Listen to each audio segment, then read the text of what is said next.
Hello guys, in this video I'm going to show you how to make a favorites list in the CarWale app. But first I just want to mention, please don't forget to subscribe to my channel, because at 10,000 subscribers I'm going to show you my whole YouTube revenue statistics and growth strategy, how to make money online. So let's jump into it. Open the CarWale app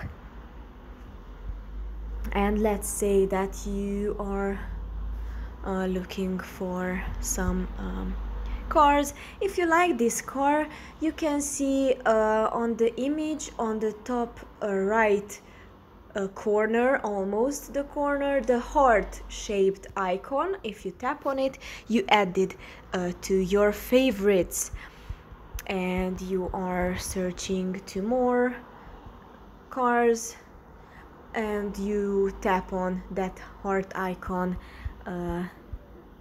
like that.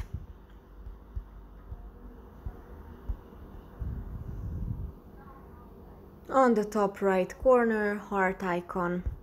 And if you go back to the main page, on the top left corner, tap on the menu icon, and if you scroll down on the others, after the tips and advices, you can see the favorites, and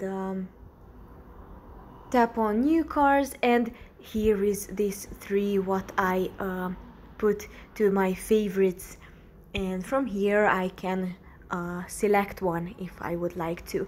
That's pretty much for this video. I hope it was helpful for you. If it was, please consider subscribing, and see you in the next one.